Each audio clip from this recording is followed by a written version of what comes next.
we're presenting tonight, tonight, as you know by now, is Swing in the War Years. But there's a little note of derivation that we have here, how this all came about. Linda came to us, so I don't know how many weeks ago, and about a poem that she had been sent dealing with VDIS, and wondered what VDIS were. Well, I knew what they were. I knew they had a lot to do with World War II. Linda's idea was to do a presentation on that. And I kind of balked at that because VDIS deal with music only. So, and there's not a lot to say about VDIS. Okay, so our presentation in my mind would have taken all of 10 minutes and that's about it. But we came up with the idea of including VDIS in a much larger context, swing in the war years. And, this, and as we thought about it, it progressed and made a lot of sense because we talked about this in October for a November presentation. As you know, November 11th is Veterans Day. So we considered November to be Veterans Month. And what better time to honor the veterans by swinging in the war years than, doing a whole presentation about what swing meant, swing dancing and swing music meant to people during World War II. And of course, we'll include, VDISC and all of that, but there's much, much more to it. So that's the background in terms of how we came up with what you're about to see. We did a lot of research, both Susan and I came up with lots of stuff for you. So here goes. Now, in my way of thinking of things, if you want to talk about World War II and the swing years, if you want to call it that, you got to go back to World War I. Actually, if there wasn't a World War I, there wouldn't be a World War II. And I'm not just being funny. There are lots of historic reasons why World War II happened because of, the aftermath of World War I. But that's really the subject of another presentation. World War I, American jazz delights the world. What we mean by that is we entered the First World War in 1918, but the war had been going on for nearly 4 years by the time we got into it. Musically at that time in this country, ragtime was starting to morph into what we consider to be jazz.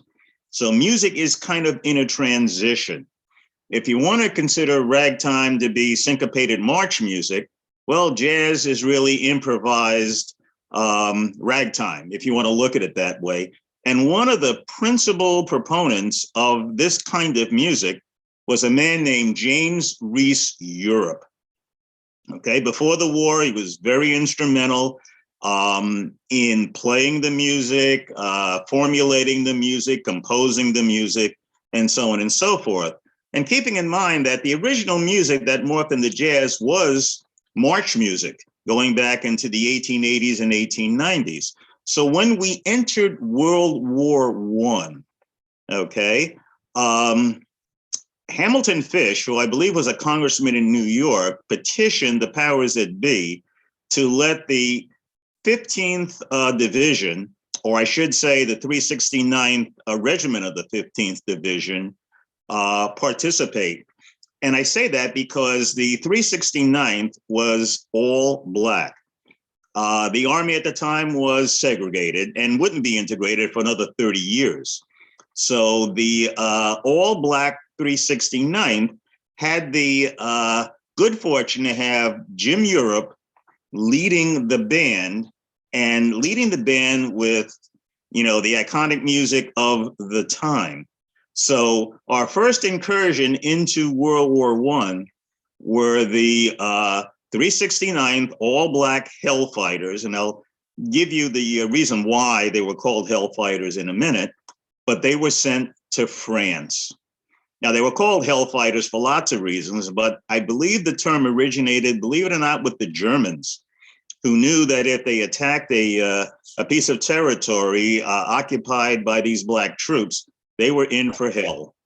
I think it's the only unit in the war that never gave up not 1 inch of territory to the enemy. But what they brought to France and eventually to Europe is American jazz, or at least what passed for American jazz back in 1918. At the time, the music was well on its way to becoming what we would consider jazz today. But James Europe was very serious about this. And when they eventually got to France, they immediately demonstrated their expertise in interpreting the music that they were used to playing in the United States over in a foreign country in France. Everybody was delighted, by this. Okay, let's see. What next slide do we have here?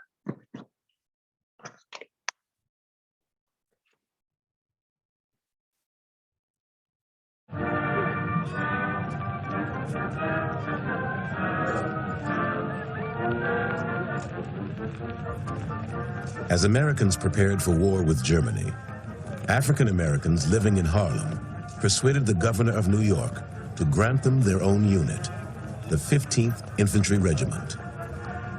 They would also need their own regimental band. The man who was asked to lead it was James Reese Europe, the best-known orchestra leader in New York, who had begun to incorporate elements of jazz into his infectious, syncopated ragtime music.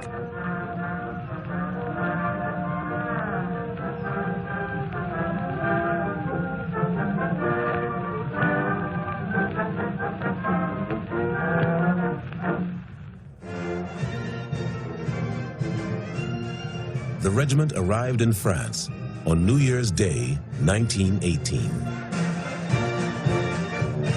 Europe and his men played the Marseillaise with such drive and excitement that the waiting French crowd took a while to recognize it.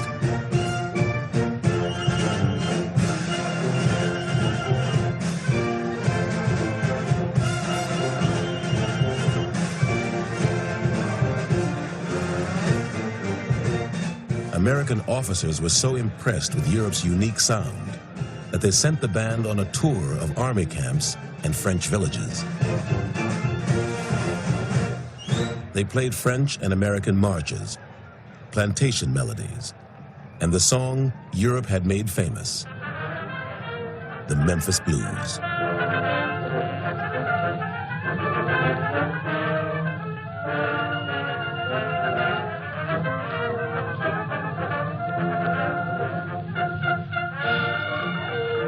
With a soul-rousing crash of cymbals, cornet and clarinet players began to manipulate notes in that typical rhythm which no artist has ever put down on paper. Then, as the drummers struck their stride, their shoulders shaking in time, the audience could stand it no longer.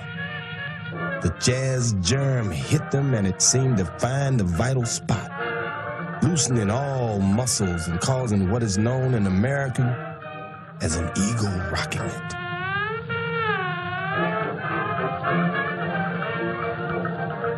And I am satisfied that American music will one day be the world's music. Private Noble Sissel. French and British band leaders were convinced that Europe's men were using trick instruments. Otherwise, they said, such sounds were not possible.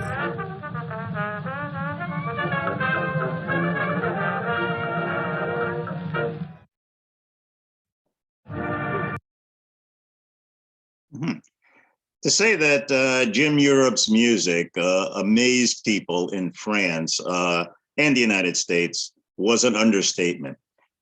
This is important because, as far as I know, it's the first injection of the new music, which would be called jazz, into the European continent. More about that later, but that's why I started with World War I, okay? Because the music uplifted the spirits of the soldiers, as you can see, all right?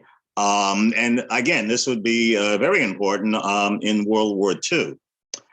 The war ended on the 11th hour of the 11th day of the 11th month. And for many years, that was called Armistice Day because of the armistice, peace treaty between the Allied and the Axis powers. In 1954, they changed Armistice Day to Veterans Day, which is how we celebrate it today. But I'm going to give you a hypothetical. Let's say a male child is born sometime around 1918, 1919, after World War I. Okay, this child will grow up in the 1920s and 1930s. If you look at the upper left-hand picture, any of these kids could have been born, in this period of time. I mention this because during the 1920s in, this country, jazz became a very big deal, an extremely big deal. And the rise in records, jazz records being sold in this country grew tremendously. Jazz, blues, there was a growing need and desire for that kind of music throughout the 1920s and into the 1930s. I'm going to jump to 1935. Okay, now a lot happened between 1918, 1919, and so on, up until 1935. That will be the subject of perhaps a future Zoom presentation. But I mentioned 1935 since most people consider that to be the start of swing in this country. Now, swing did originate before that in, certain band leaders and, certain music and so on and so forth. But by 1935, it's almost universal. 1935 is also the height of the Depression. Record sales went down dramatically. However, the saving grace was that radio, was a way of listening to music for free. And by 1935, we have what I would call network radio, syndicated radio, which actually started in the late 1920s. But what I mean by syndicated radio is there were people that bought up radio stations and linked them all together so that at various times during the day, what one radio station played, other radio stations across the country linked in the same syndication also played. So what you heard in New York, you might also hear in Los Angeles and San Francisco. So because record sales are down, you might think that the music would not be heard. Radio saved the day, The late night radio stations, and by late night, I'm not talking about 1 o'clock in the morning. I'm talking about, maybe 8 or 9 o'clock once the sun goes down. Various stations would play the same thing. And a lot of it was orchestrated music, orchestras, band leaders who were very popular. Their music could be heard across the country. The effect this had is that swing over a fairly short period of time would be made popular, seeing as how most people heard it on the radio. Now, swing was not the only thing you heard in syndication. Radio programs, Abbott and Costello, various comedy shows, soap operas might be heard, simultaneously. Various radio drama programs would be heard and so on and so forth across the country pretty much at the same time. But that's what life was like in the 1930s. Again, Depression, people didn't have a lot of money, but if you had a radio, you had entertainment. Back to that young kid that was born in 1918, 1919, thereabouts. By 1935, he's 16 years old. And like most kids in any age, they are pretty much influenced by what they hear. In the same way that I was influenced by what I saw on TV back in the 1950s and 60s, this kid was pretty well influenced by, what he heard on the radio. And what he heard primarily was swing music. He may not have known it was swing music, but again, he had lots of time to have this seep into his psyche so that by later years, this would be kind of a secondhand to him. Now, a couple of things happened in the 1930s. One is an incident, and one is really a phenomenon that really showed you the seriousness of swing music and how, important it was in this country. One was the concert that Benny Goodman and his band put on at Carnegie Hall.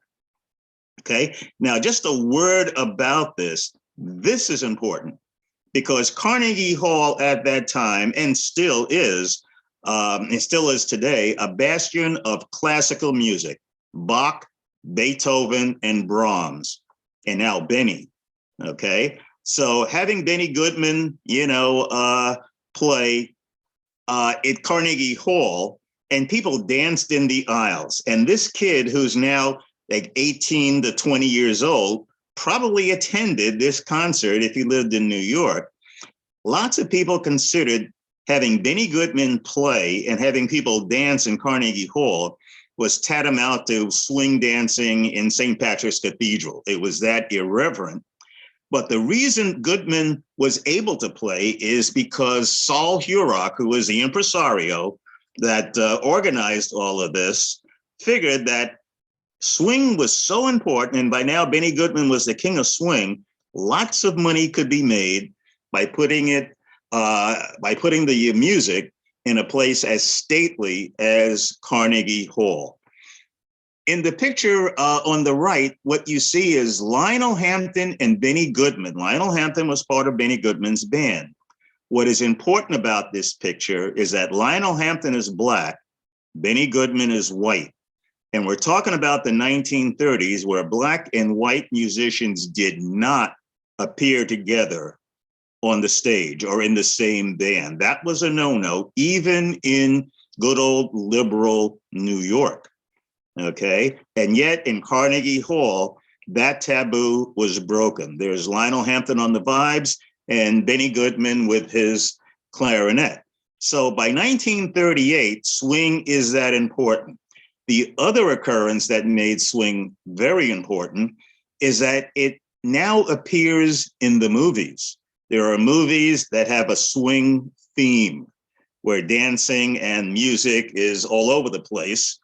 And a lot of the band leaders who are known through their music, you can now see them in the movies, even to the point where there are dance sequences placed in movies that have absolutely nothing to do with the plot of the movie.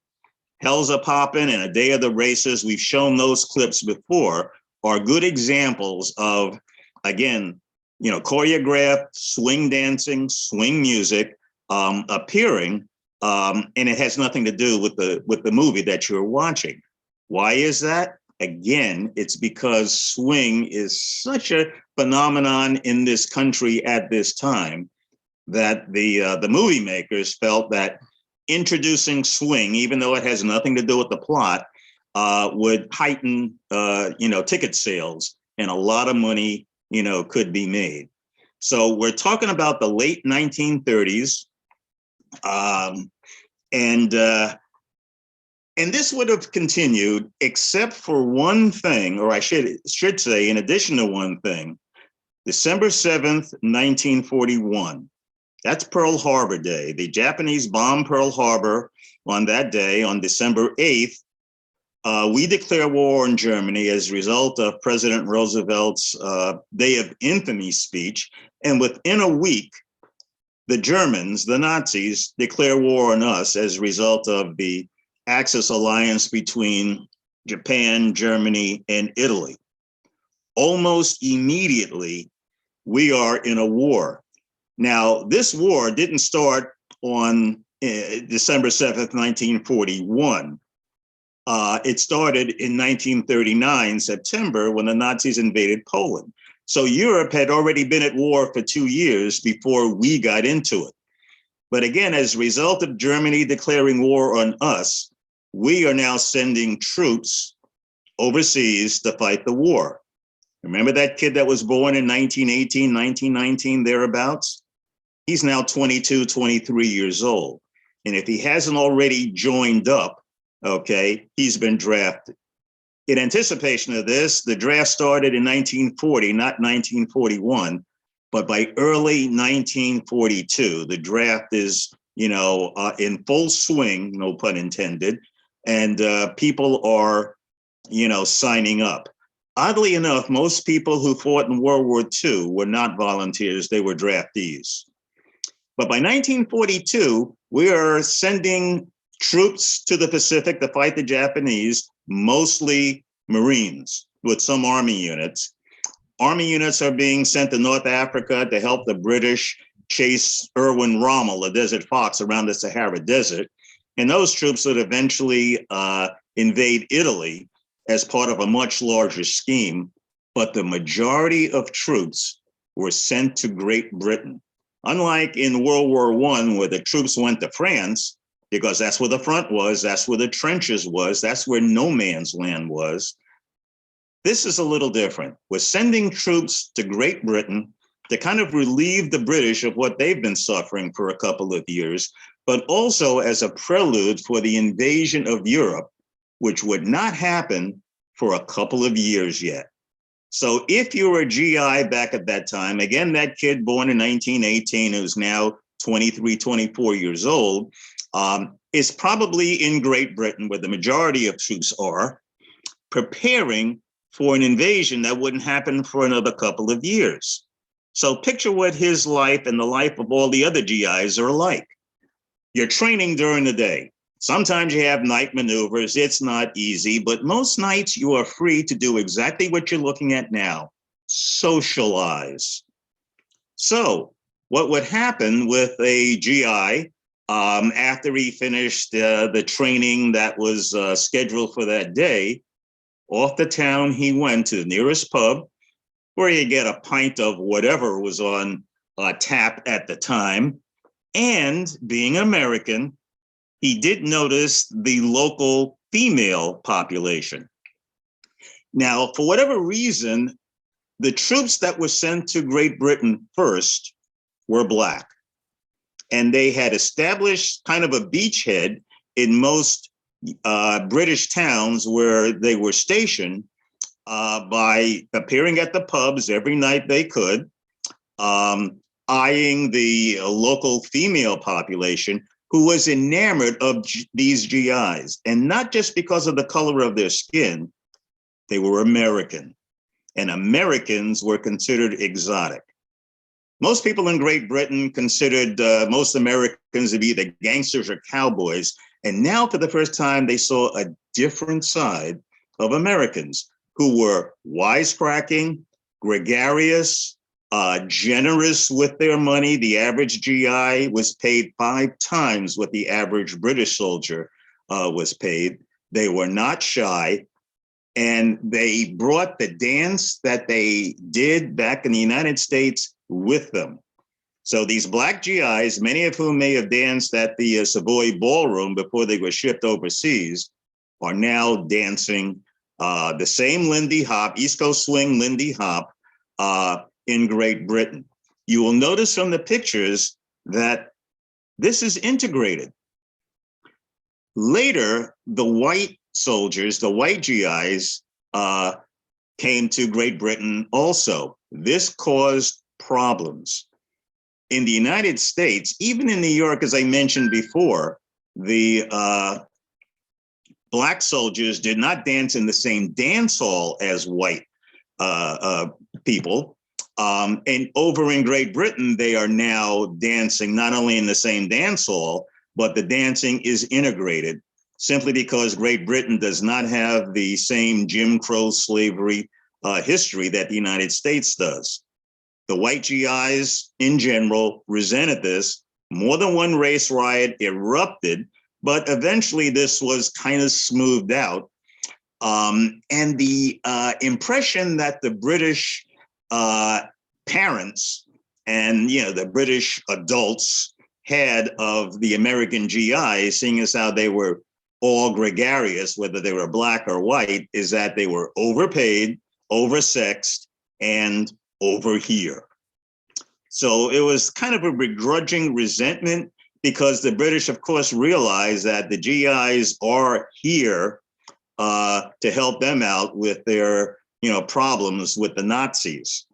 And again, they're preparing for, the liberation of all Europe, starting with Great Britain.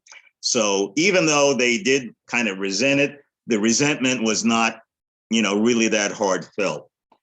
Here's an example of, dancing, the dance halls in Great Britain, and so on and so forth. You'll notice that over on the left, everybody's black. Over on the right, everybody's white. This is how the High Command solved the race problem in Great Britain. Okay, so everybody's dancing to the same music. However, they, to prevent further, racial conflict, they, by and large, were segregated, although, that rule was very often broken. But the reason that this is being promoted is simply because of morale.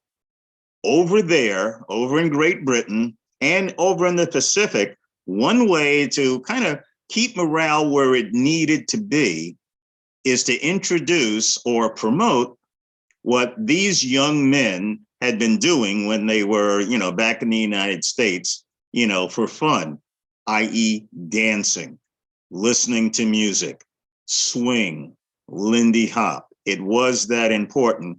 And it was very quickly seen as a morale issue, by our government. Now, we're not just talking about overseas, okay? This is a worldwide problem.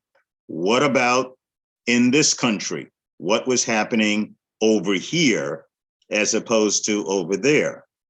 Well, everybody kind of got behind the war effort, okay? And they did so very quickly in lots of ways.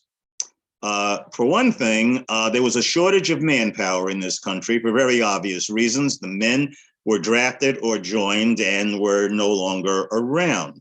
And I should say that not everybody that was drafted or, went into the army went overseas right away. Many young men went to whatever dusty army camp somewhere in the middle of the country. And you have to remember that most young men probably never traveled more than 50 or 100 miles away from where they were born. And now they could be 1,000 miles away and still in the United States. And if they went overseas, they were even further away. So imagine, how their morale had to be boosted. Okay, I think this next video will explain a lot of what I've alluded to. America had entered the war in December 1941, following the attack on Pearl Harbor. From 1942, US troops poured into Britain, including more than 130,000 African-American servicemen. They brought with them a new phenomenon, the jive.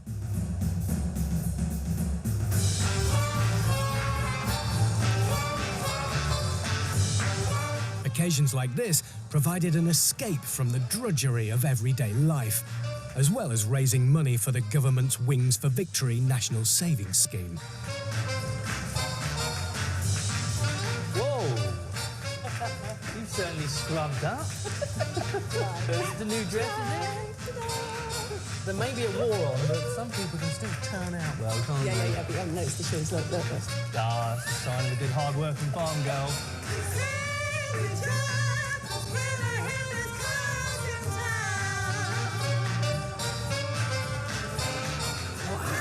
It's great, isn't it? God, I can tell the Americans are in town. Yeah.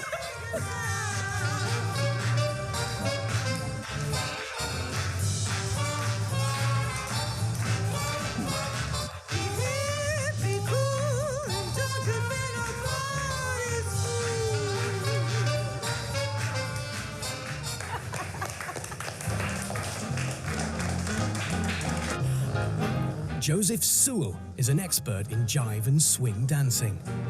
It's an infectious dance. You can't find a dancer dancing that's not smiling. It's just impossible. It's such a vibrant form of dance, isn't it? I mean, what is it officially called?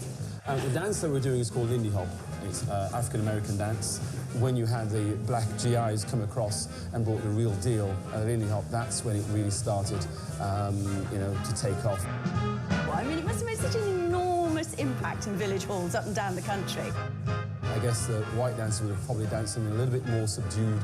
Once the GIs got out there and started chucking the ladies around, it would have blown people's socks off, but it would have made everyone feel good that was watching. There is one thing here that wouldn't really have happened during the war, and that's black and white GIs being in the same dance. The Americans brought with them not only their dance, but they also brought their social attitudes and their segregation that we weren't used to here. Yes, the white GIs would not tolerate being in the same building as the black GIs. African-American troops frequently came over in advance of the white GIs and had established themselves in local communities. When white GIs arrived and tried to impose segregation, they often met a stony response from the British people. I think we could have a go. Show us how to do it. Absolutely. Yeah. Absolutely. Two fine young ladies like yourself. Ladies, get ready for the time of your life. Ooh, sorry. I'll probably do well. The Lindy Hop was developed by mixing established dancers like the Breakaway and the Charleston, becoming popular at the Savoy Ballroom in Harlem. This new style spread like wildfire.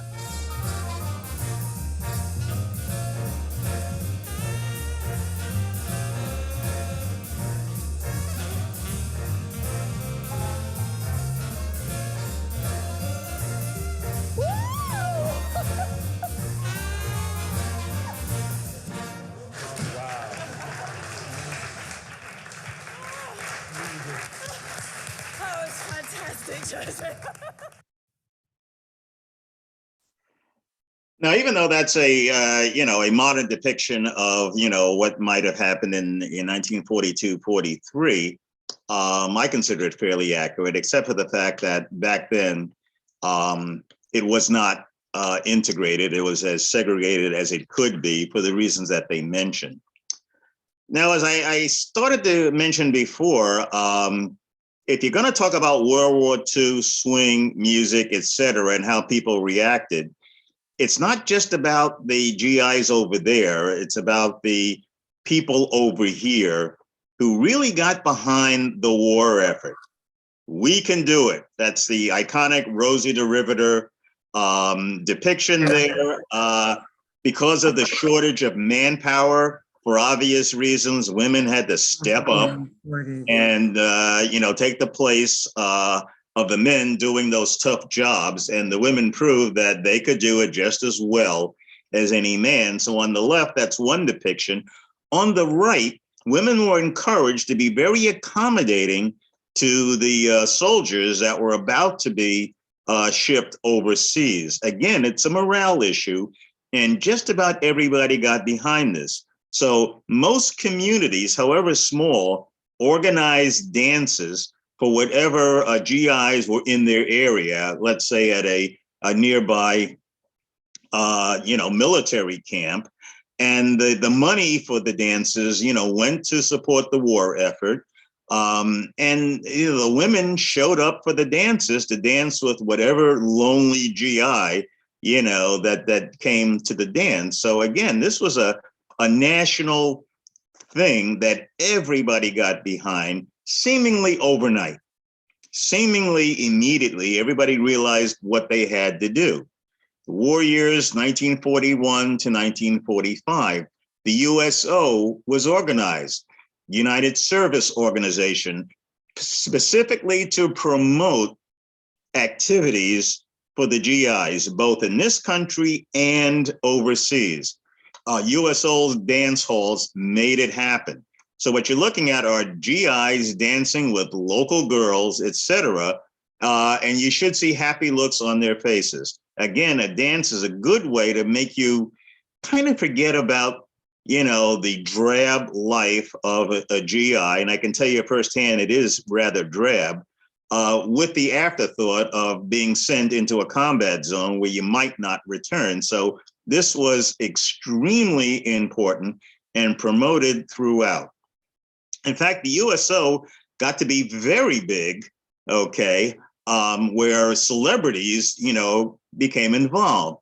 But what you're looking at now is kind of a depiction of what the average citizen in this country who was not fighting the war but supporting it had to go through. Most goods were rationed: sugar, coffee, butter, etc. Gasoline was rationed. You could not buy a new car between 1942 and 1946 simply because the car manufacturers were not making cars; they were making tanks, planes, jeeps, etc. Scrap metal had to be collected, rubber had to be collected, etc. Everything for the war effort, and everything had a ration book. You were only allowed so much, of whatever goods that you might have been used to: sugar, tea, coffee, meat. There were meatless Tuesdays. It was a tradition that on Tuesday you don't eat meat because there just isn't that much of it around. Please drive carefully. My bumpers are on the scrap heap.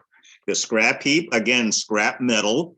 Okay, so whatever damage was done to your car, that metal was sent, to help the war effort and so on and so forth.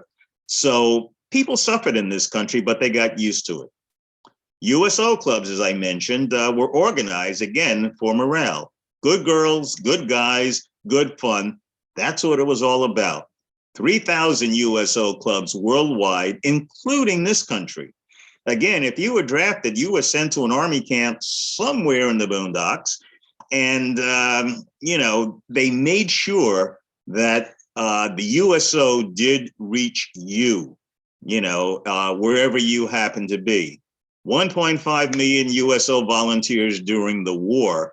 And what you're looking at is, a USO club sponsoring a dance. Dancing equals joy. So if you look at the right, that sailor is dancing with someone and the others are waiting to dance. So again, this was a joyous, fun thing to make the GIs, in a way, kind of forget the drabness of their lives in an army camp or a naval base, and, make them not so much think about where they're headed for once they leave that, drab military camp and enter the fighting. So the emphasis was on having fun, having a good time, everybody's friendly, and everybody is supporting the war effort by supporting the GIs that will be fighting, putting their lives on the line for everybody's betterment. Okay, so again, we're talking about the GIs over there, the GIs over here. Probably the most popular USO organization was Bob Hope's, organization, which brought celebrities not only to this country, but overseas. He was often under fire. And he maintained this throughout. The USO still exists today. And Bob Hope, even though he started in World War II, did the same thing in Korea, later on in Vietnam, and even after that in Iraq and Afghanistan. The Hollywood Canteen originated, obviously, in Hollywood. It was started by Betty Davis and John Garfield, who were very popular actors at the time. And the premise was, if you were sent to California, either San Francisco or Los Angeles, your next port of call was the Pacific, fighting the Japanese. So what they wanted to do is make sure that while you were still here, you had a memorable time. So the whole idea behind the Hollywood Canteen is, as you can see, dancing, but you were dancing with celebrities. They were actors and actresses that made it their business to show up, okay, and dance with ordinary GIs who may have only seen these actors on the silver screen, and now they're looking at them in person. On the left, you see Betty Davis pouring coffee for some GI. Imagine that the memory of that will never leave that GI's mind. On the right, Marlene Dietrich, again, dancing, with a serviceman. And again, he's going to remember that when he's in that foxhole in the Pacific, or he's hitting, the beaches on Normandy or whatever. And that was the point. And like I said, the actors and actresses showed up in droves simply for that purpose. Red Cross volunteers also showed up in USO shows, Hollywood Canteen, and other dances. And again, their job was not just to dish out coffee and donuts.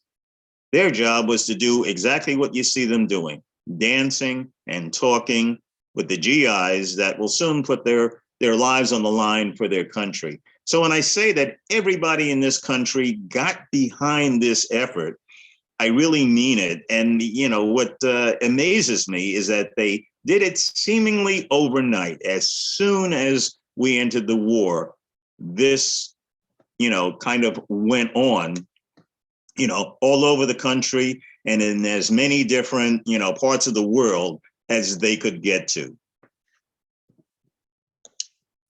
Now for VDIS, which started it all, okay? V stands for victory, obviously. And in the 1940s, there was a musician strike against 4 major record companies. So records were not being made, okay? Not only that, the material used for making records, either the shellac or the acetate or whatever records were made out of, were used for making other things like munitions for the war effort. So there was a concerted effort to continue to make records, but only for GIs overseas. There were strict rules against selling these records in this country. In fact, there was a gentleman who tried to import, towards the end of the war, a whole shipload of VDIS into this country, and they stopped him, and he actually went to jail for doing that. So the masters of these VDIS were destroyed as soon as the VDIS were made. It was strictly for use for the GIs overseas. You wouldn't find a VDIS in this country. Formed in 1943, and again, to provide records for military personnel, not in this country, but overseas. I believe the next video will show you a video depiction of the making of one of these VDIS. So I'll let that video do the talking for me. Hello, all you fellas, all over the world. Greetings from the Andrews sisters. I'm Patty. I'm Maxine. And I'm Laverne. We're making these V-discs just for you. And along with them, we want to send all our love and kisses. Well, here comes Colonel Bronson. Hello, Colonel. How are you? Good to see you again. Well, it's nice of you to come, and on behalf of the Special Service Division, I want to thank you for coming here to make these V-discs today, and to tell you that our records are very, very popular all over the world, but we're getting letters that say something is missing, and they want to hear the Andrews sisters. Wonderful. So I know today that Mitch Aird and his boys are going to give out while you sing for our boys overseas. Well, thank you, Colonel. You sit right over there while we give out with some boogie-woogie bugle boy. How about that, huh?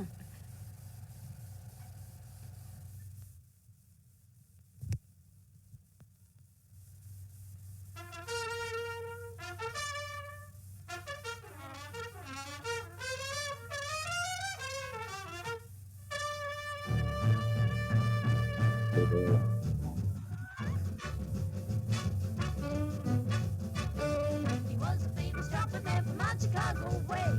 He had a boogie style that no one else could play. He was a top man at his craft. Then his number came up and he was gone with the draft. He's in the army now, blowing reveille. He's a boogie woogie bugle boy of Company B.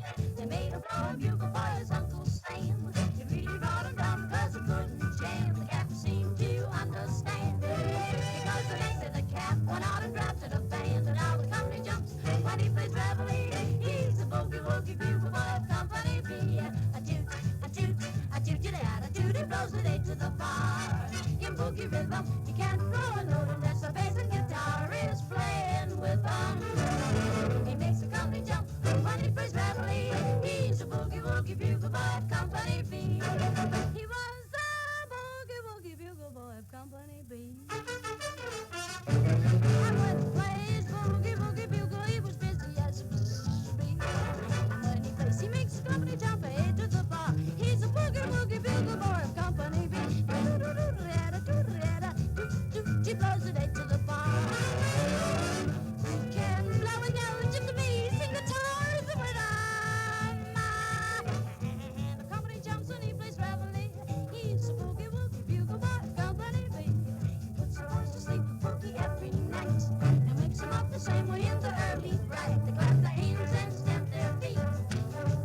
know how he plays. When someone gives him a beat, he really breaks it up.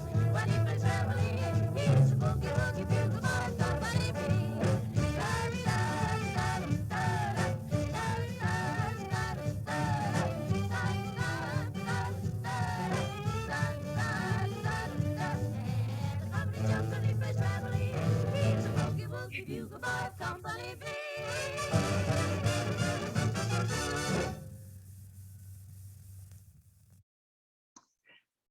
And that's how V-discs were made.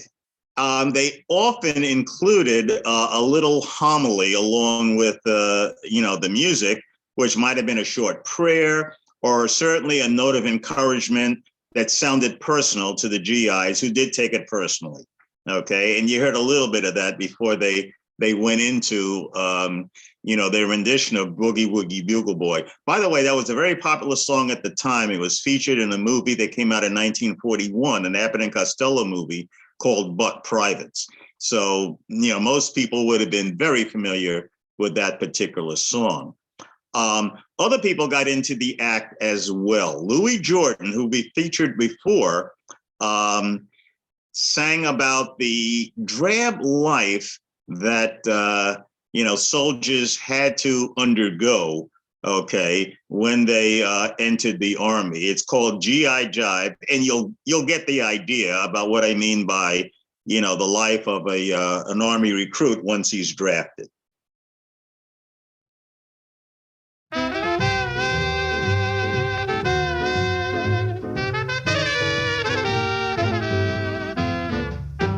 PFC, the CPL, the SGT, the LT, CP, the OD, the MP makes you do cappy. It's a GI jive, man alive.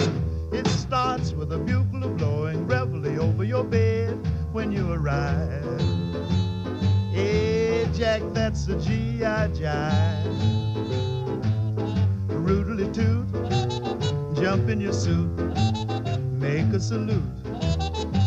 Arrivoot, after you wash and dress, more or less, you go get your breakfast from a beautiful little cafe they call the Mess. Hey, Jack, when you convalesce, out of your seat, into the street, make with your feet, or read. If you're PVT, your duty is to salute the L-I-E-U-T. But if you brush the L-I-E-U-T, the MP makes you KP on the QT. It's just a GI jive, man alive. They give you a private tank that features a little device called fluid drive. Hey, Jack, after you revive, chunk all your junk back in your trunk, fall on your bunk, clunk.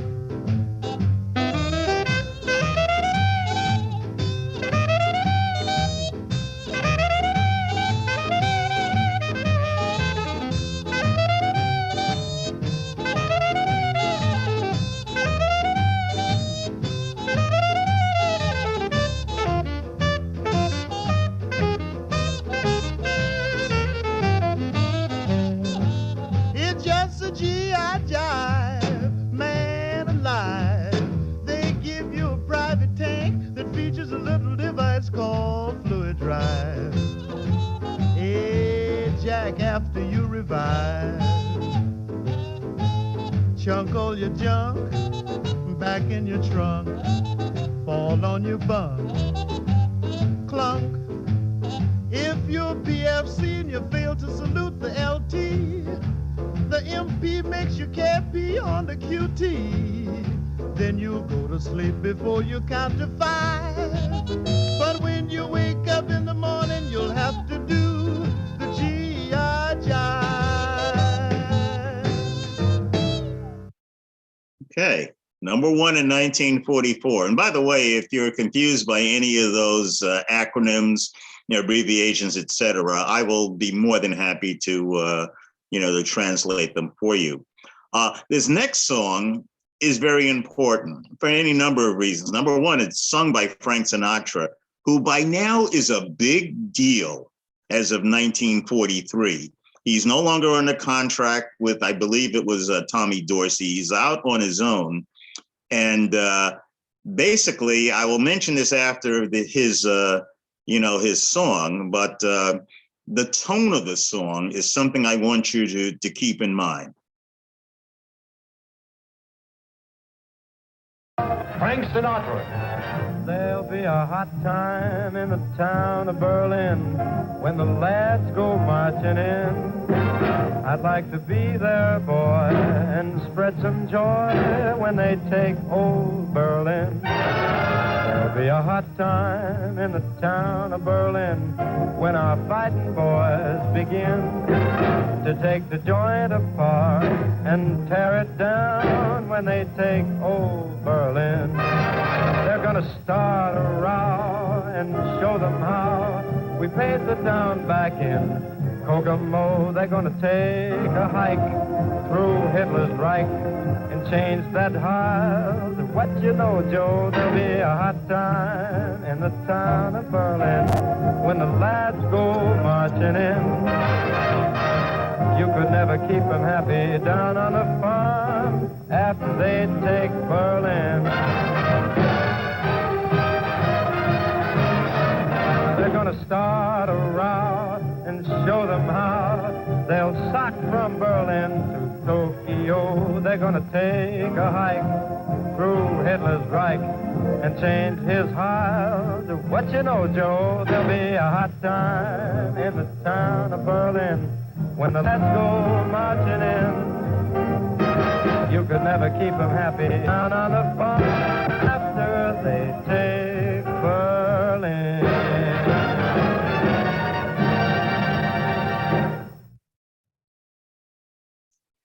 What I meant by the tone of that song, notice he said, when we get to Berlin, not if. The invasion of Europe has already happened. D-Day is, a thing of the past now. And the GIs, the Allies, have pushed east to the point where we know we're going to win the war. It is just a matter of time. So that was an uplifting song. When we get to Berlin, here's what we're going to do. It's not if we get to Berlin, it's when. Finally, we did get to Berlin. The Nazis did surrender. It was an unconditional surrender. And on May 8th, 1945, that's when the surrender happened. It was considered VE Day, VE standing for Victory in Europe.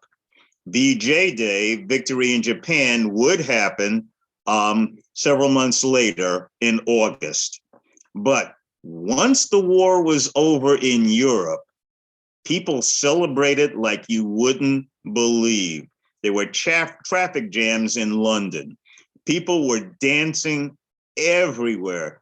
Everybody was happy. This was never seen before. And you have to understand why. Especially in London, they'd been under, the Nazi Blitz since 1939. It's now 6 years later. And they would dance with anybody, anywhere. Everybody was friendly with everybody. And this was worldwide, especially after VJ Day. And it's not just that the British and the Americans were celebrating. People celebrated all over the world. And keep in mind, this was a world war.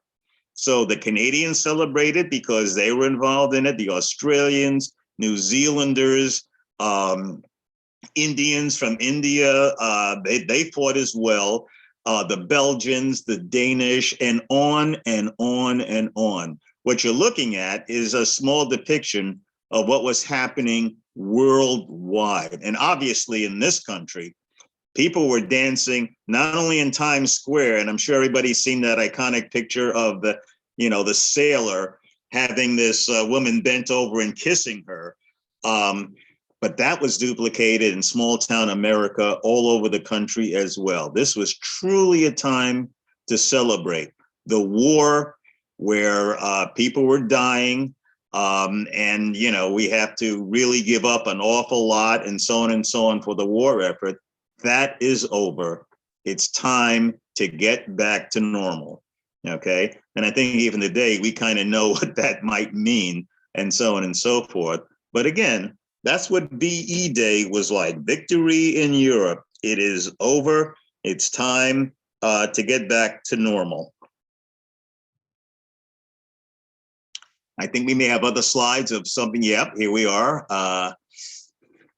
People watching people dance, etc. The dancing continued. In fact, dance halls would continue, long after, the war was over. You're great.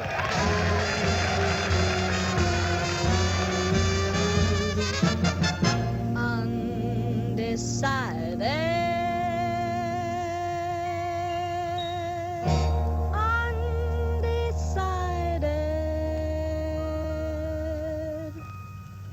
That is a story of one girl and two boys.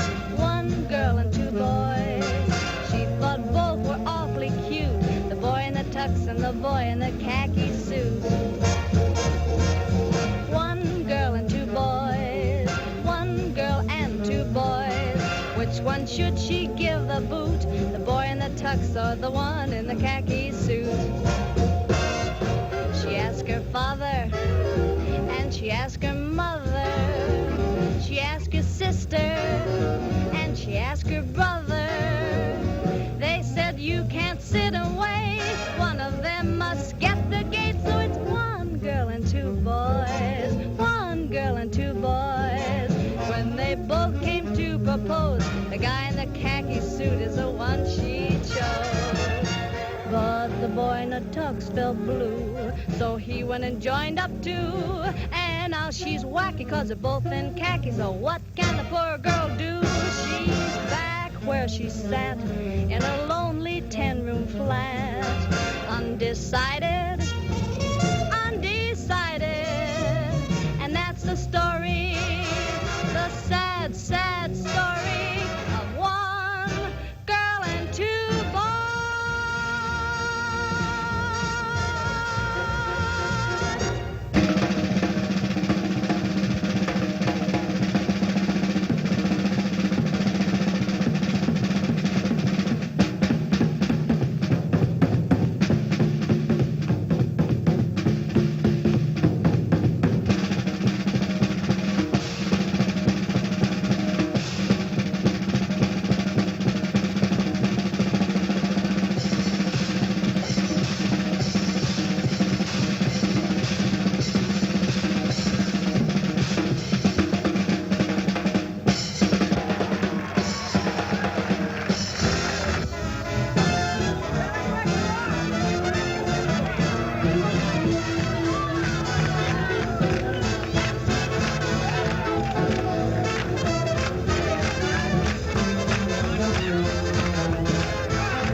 Yeah, we couldn't resist showing that, clip. That's Gene Veloz in that clip. It was done in the 1940s. And I think in our last Zoom presentation, we showed the same clip.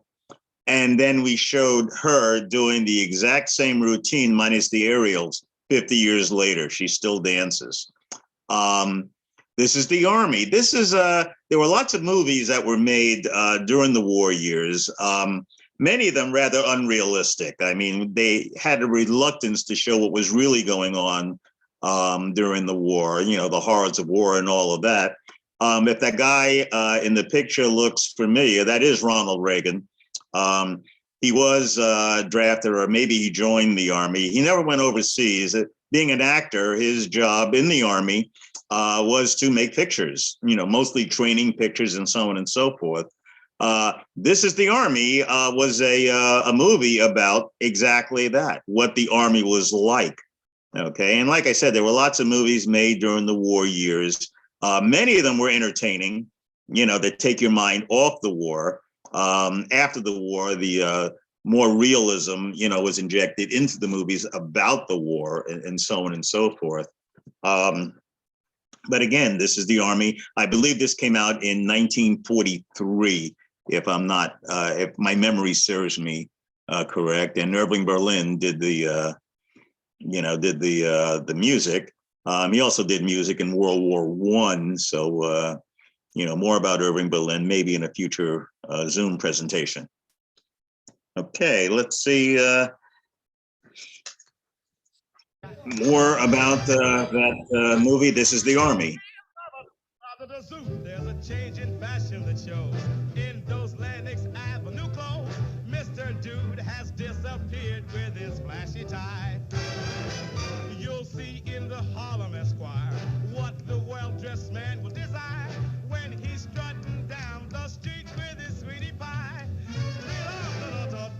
Suntan, shade of cream, or an olive drab color scheme. That's what the well-dressed man in Harlem will wear.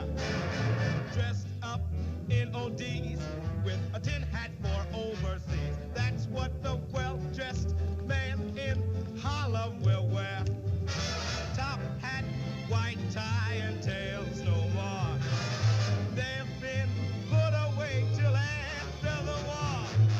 If you want to know, take a look at Brown Bomber Joe. That's what the well-dressed man in Harlem will wear.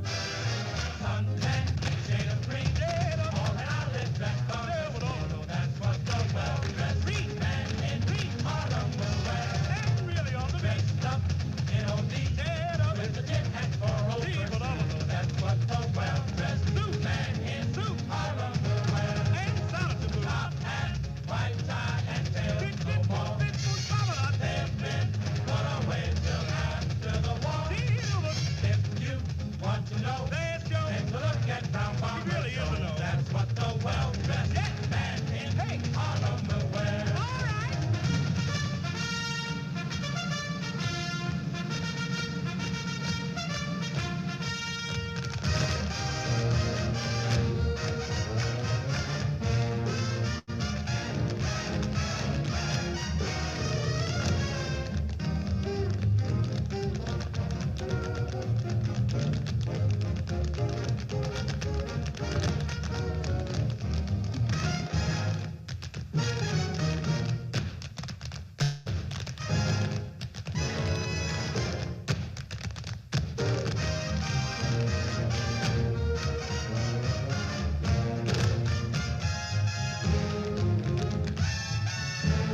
Again, this is the Army. I think that came out in 1943, as I said earlier. And if you thought that was Joe Louis, the heavyweight champion of the world at the time, yes, it was. He was in the Army. I believe he made lots of rounds of Army camps, both here and overseas, as the heavyweight champion of the world. And again, pretty much as a morale booster, when the GIs saw the heavyweight champ was, helping us, how can we possibly lose? Dance halls would remain popular after the war was over. Rock and roll was overtaking swing, not right away. I mean, there's a lot that happened between the end of swing, which is counted as 1947, even though the war ended in 1945, and the rise of rock and roll, which is roughly around 1953. 54. But again, that's the subject of a future podcast. The war is over. The dancing continues, and so on and so forth. So what you just saw was, this is the Army. Again, it is 1943. And basically, that's all we have. We thank you for attending tonight's presentation. If you have any questions or comments that you haven't already put in the chat room, now is the time to bring them up. So I'll stop talking and you can start. Go for it.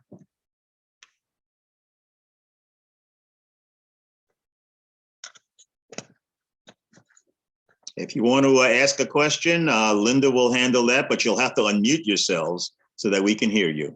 Yeah, so the way that we're going to do this is we're going to, you can put something in the chat. You can say that you want to say, ask a question. You can raise your hand. I'm going to get my spotlight person left. So I need to get you back into our, yeah, go ahead.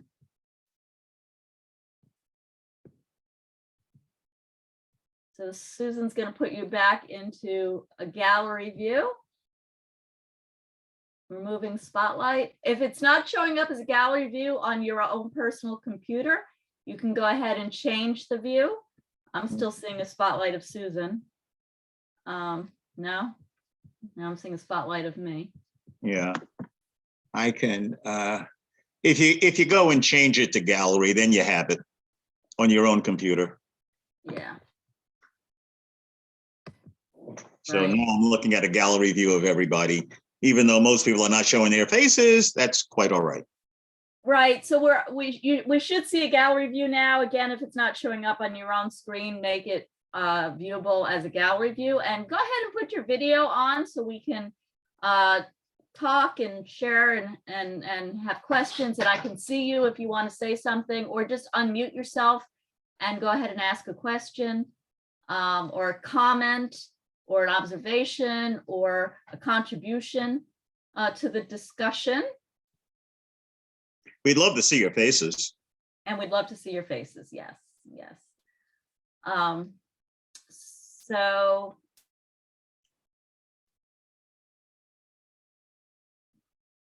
just looking for questions. I know that it's, they did such a thorough job. It's actually hard to think of something that you need to know. Yes, Dina. Daniel has something to tell you. Okay, great. About Carnegie Hall. Well, it's just that was one record that we constantly played when I was growing up.